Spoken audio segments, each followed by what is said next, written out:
Welcome back to beyoungministry.blogspot.com. Also to another audio podcast out of 2 Peter.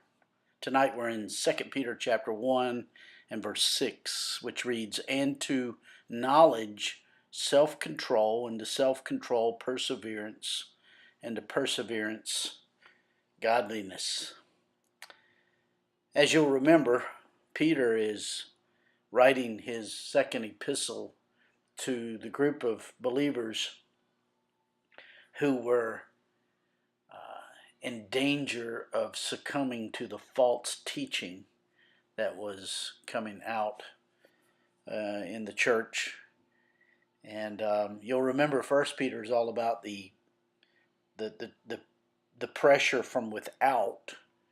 This is about the pressure from within the church. And what he's doing is he's trying to equip these believers to deal with false teaching. And as we've pointed out before, it must begin with a personal relationship with God. And emanating out of that are certain characteristics that he provides, but that we invite into our lives. So Peter writes, "To your knowledge add self-control." Let's think about self-control for a moment. Literally, this word means holding oneself in. It's an interesting definition of this word. This word self-control is one word in the Greek, and it's a really colorful word. The apostle is really using an illustration from the athletic field of his day.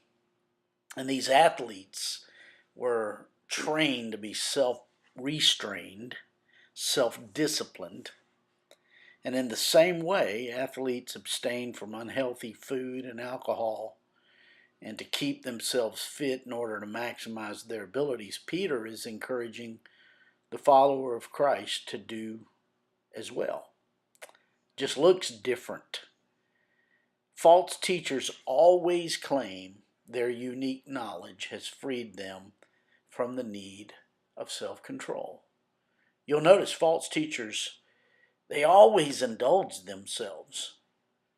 And as we will see as we go through this epistle, any theology that divorces faith from conduct leads to heresy.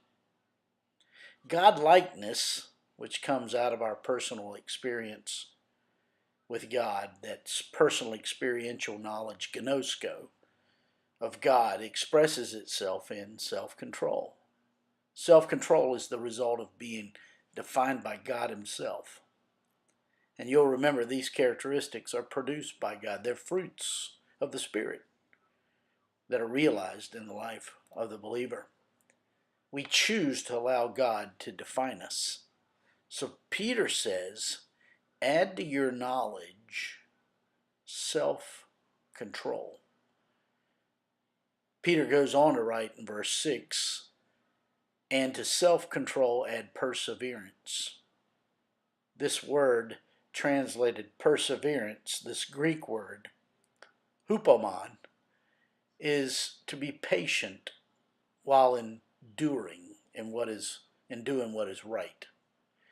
This Greek word gives the idea of never giving up to temptation, never giving in to trial, and never giving up to difficulty. Never, ever giving up to sin. Of course, we know we're still sinful, and we will sin. But as we garner God's vantage point on our choices, the choice to serve the Spirit or the flesh, we quickly recognize it's stupid not to listen to God's definition of things. And to this persevering endurance, this perseverance, we are told to add godliness. The Greek word used here for godliness is eusebia.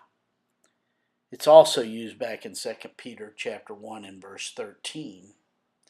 It means reverence or a practical awareness of God in every area of our lives. Now you'll remember Peter is preparing his believers to deal with false teaching of the false teachers. And this is very important because it is only God who stirs the believer from the false, who steers the believer from the false. Pardon me. God also steers us into the truth. Therefore, what Peter is doing here is he's providing us the asphalt for our travels into the ways of God. And the ways of God, or the culture of God, is best learned in personal, intimate relationship with God, as he pointed out back in chapter 5. So Peter writes in 2 Peter 1, 5, and 6, "For this very reason, make every effort to add to your faith goodness, and to your goodness knowledge, and to knowledge self-control, and to self-control perseverance, and to perseverance godliness." Faith plus goodness plus knowledge plus self-control plus perseverance plus godliness. And yes, there are more pluses that will come tomorrow. You could tune in tomorrow for the next steps in this travel through life with God, being defined by him, gaining his culture. Tomorrow we will discover what Peter is saying here regarding the believer in good theology and how it protects us from false teaching. I trust these podcasts, these audio podcasts, are being of help to you in your walk with the Lord. Should you have any questions, comments, rebuttals, you can send them to me at beyoungministry@gmail.com. Hey, I trust you have a great day.